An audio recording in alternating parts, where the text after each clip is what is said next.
Drugs రహిత ఆంధ్రప్రదేశ్ గా తీర్చిదిద్దేందుకు యువత ప్రజలందరూ సహకరించాలని డాక్టర్ బిఆర్ అంబేద్కర్ కోనసీమ జిల్లా ఎస్పీఎస్ శ్రీధర్ అన్నారు. డ్రగ్స్ రహిత ఆంధ్రప్రదేశ్ డే సందర్భంగా పోలీస్ ఎక్సైజ్ వైద్య శాఖ ఆధ్వర్యంలో అమలాపురం పట్టణంలో బుధవారం ఎస్కే బిఆర్ కళాశాల నుండి గడియ స్తంభం సెంటర్ వరకు భారీ ర్యాలీని జిల్లా ఎస్పీ శ్రీధర్ జెండా ఊపి ప్రారంభించారు. ఈ కార్యక్రమంలో డిఆర్ఓ వెంకటేశ్వర్లు, డ్రగ్ ఇన్స్పెక్టర్ జన కళ్యాణి, సిఐలు, ఎస్ఐలు, పోలీస్ సిబ్బంది, స్వచ్ఛంద సంస్థ సభ్యులు, పలు కళాశాల విద్యార్థులు, ప్రభుత్వ మరియు ప్రైవేటు వైద్యులు పాల్గొన్నారు.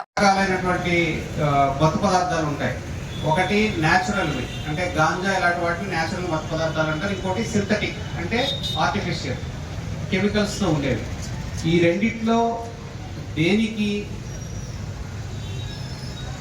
మొదట సాదాగా పక్కవాడు పీర్ ప్రెజర్ అంటారు. ఎస్పెషల్లీ మీ ఏజ్ లో ఏం జరుగుతుందంటే పక్కవాడు చేశాడు అంటే ఆ చేసిన దాన్ని నేను చేయకపోతే నేను వెనకబడిపోతానేమో అనే ఒక పీర్ ప్రెజర్ ఉంటుంది మీలో. అంటే పక్కవాడు హీరోలాగా సిగరెట్ తాగినవాడు హీరోలాగా మీకు కనపడ్డాడు అనుకోండి, కనపడితే నేను కూడా సిగరెట్ తాగకపోతే మిగతా వాడి కంటే తక్కువ అయిపోతానేమో అనే ఒక పీర్ ప్రెజర్ ఉంటుంది. ఆ ప్రెజర్తో స్టార్ట్ అవుతుంది. కానీ అల్టిమేట్గా మీ ఫిజికల్ హెల్త్ కానీ మెంటల్ హెల్త్ కానీ మొత్తం అంతా డ్యామేజ్ అయిపోతుంది.